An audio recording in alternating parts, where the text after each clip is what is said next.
chỉ bay ule luôn chụp chu mitorot chu cani lo na a chỉ thu chun zom na kan ngai thave le thunga nga kan ngai thak tur hi bung som pasari na tlong lui ka kan ta ti ani amma salam langai thalo tan video khan highlight tila bung khatna tangin ngai thak thein a to ani he thu ziak tu hi kimakol ni ma mit tani mitorot chu cani lo na a bung som pasari na tlong lui ka kan ta amma anga chak chuan katlan hlei thei lo chu ani ta ber mai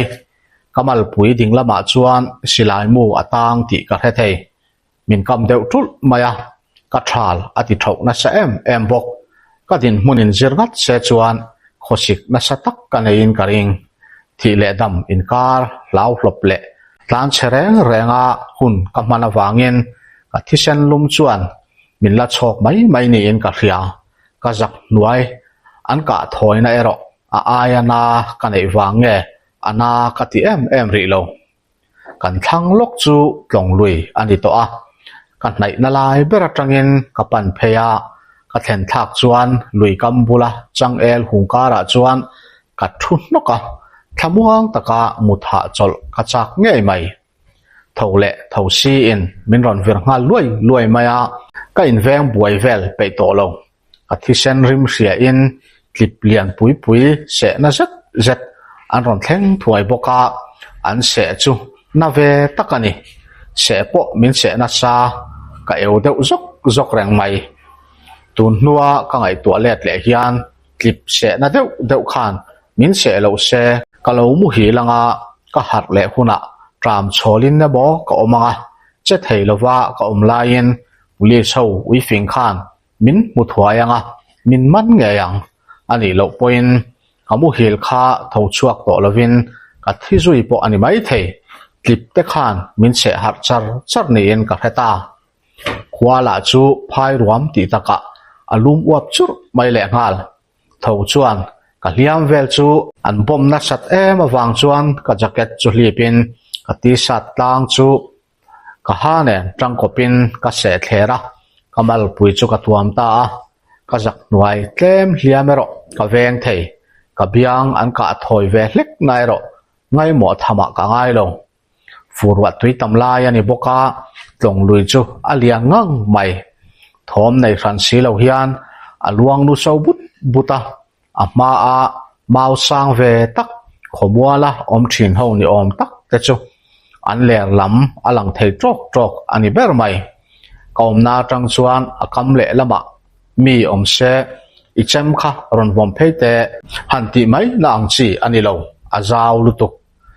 te taila patling lam somli don chu ni karing anep zonga soipoin metar som sari chuang don chu ni nge yang wilen wanglaya tuilian lamhulo tan chuan a oi om lo zok khia lang chu luilian chuan thil sang aron len thavu zela thingtum lian zat le hrui nok pui te ro hung thar rol tak te mau che rop nok trak chik ni khat bor vel ang lek te hi an ron in zui thadu dul maya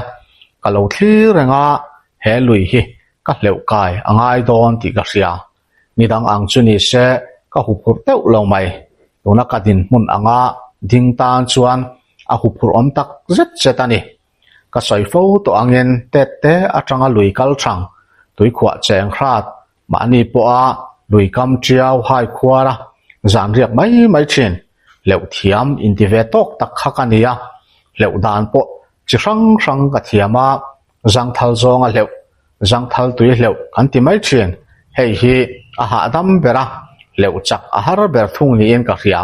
tin tuilen laya leu chuan lui mong lama lilu dai ila tui nek na ana ve lo ti te hi ka lo zir chuak ve to ka soi om zia chu lui lian thuk si kuang zau taka chuan a chung lam hi anek na ana em a so phul but thin mitam tak an chet sual na chan po tui pon lang lam tharui hi a chak em awang ani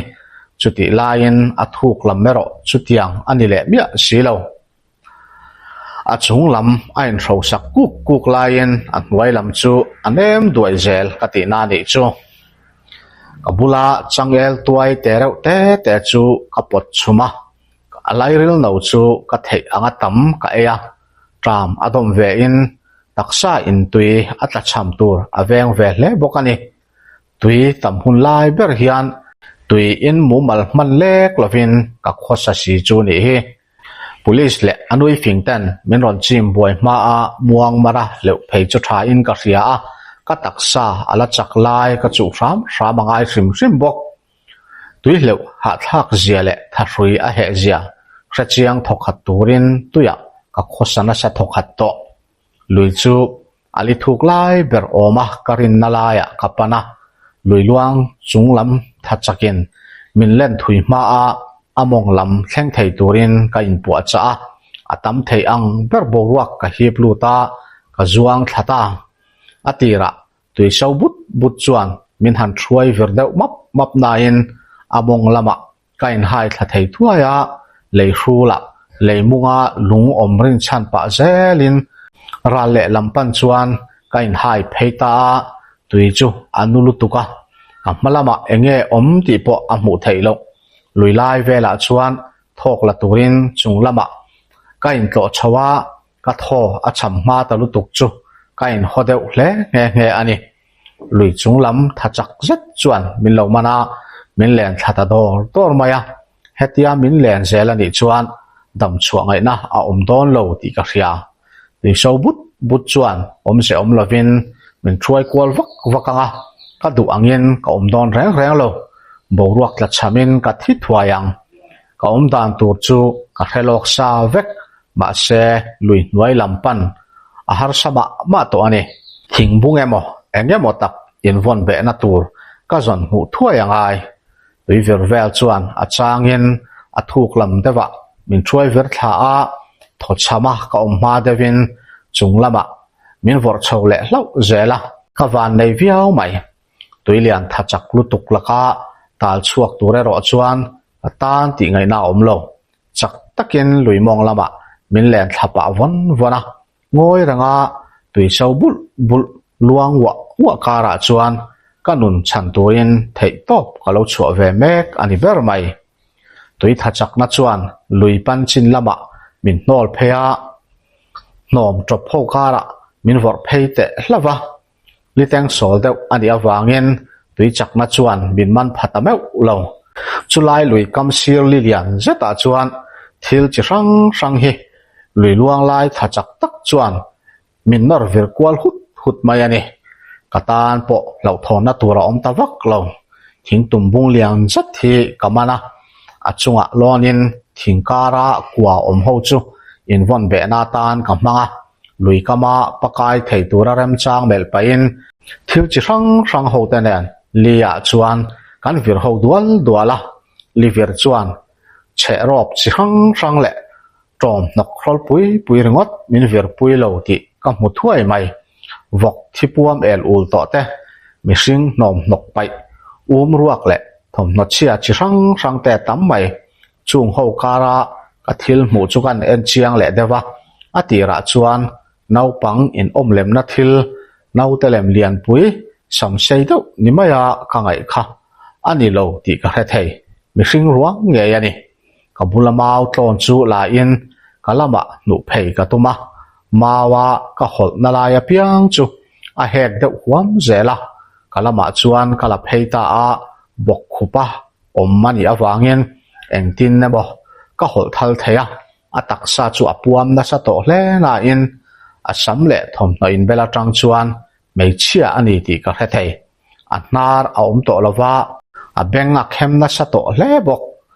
apum ruwa tang chuan nau pangani lo ti a riat maya nu nge nula ti ero riat har sa pitar ro ani lo ama lo kha thang to tan chuan tunge ani ti chu a riat thei emang aro tuai khoremo engemo atilai acha sual ve ani arinom tuna te hian khotlangin anjong na sa om sia helai vel hi anron zon arin om hau silo hetia avir kwal rang chuan ataksa chu adar chehar donin ka helawa lak chua mi in anron zon mu olsam taka an mu theinan lui kamalak chua chu katumta ka thei angin thom no le puan ho chu ka hai khoma ka sui ton zela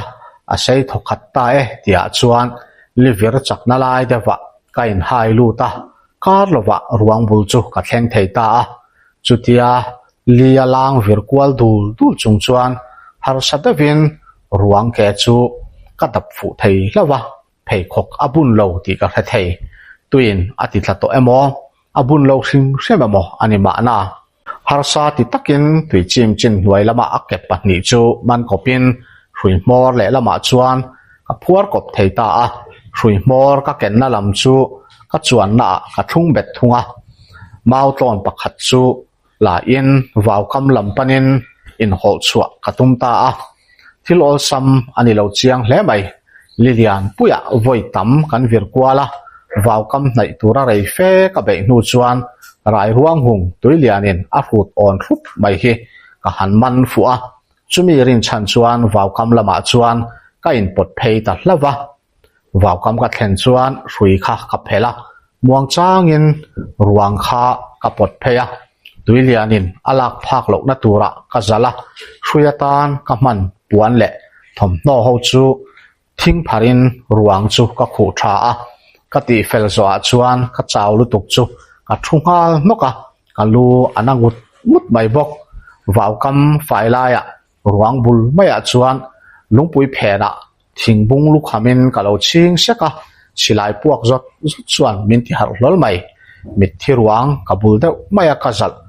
puan ka khu chu keima emo ti in an ron ka pani nge yang an ka fu lo na sa hle a hlat tham ba ka ding mar lai ani lo boka ka fu chu har ve ang tui khan min len thla thui fu emo ka tia min la ron zong zel chu ni phot mai an be don du lo dana chung lama an pu te thu pek a khau ve hle ni ka ring lui lian ero an ron hleu kai thei hi ka ring lo na sa ani eng po ni se mit thi an ron pu ve hrim hi lo mom khotangin an zon be don to nu ani phei chuan hetia him piala heta alo om man mu chuan a chung te an lom don e masin police savin an ron hu to ber chuan tunge ani an thra chuak ke me mang ke ero min ron hu thei lo hrim min hlia tu lungpui chu alian boka mu ngai na ka om lo thamuang zatin rei vak lo kalamua ka konga ka bek sui chu phel tholin ka aka ka bula ruang voi level an ron kap le a an ka fu chuang lo nakina an la ron ngai ven ngei dona wangin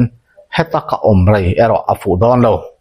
lui ruam hlat lam chuan ka kal tran ta a kelonga kal kan ya wangin nim le hling lung hriam ilo faran han ra te chu anwam faran lo ka ke po kar lova apil pheng phung to mai kamal puila chu anatur ut bok khwa atlai to hle a ka tuya hal huam bok ro chu sur si lo hian ni eng chu chumin a hlia dur khup alum huam mai pantur lambik po hrelowa rei fe ka kang nu chuan lui ko ruam hi ka thang baya chuan alo oma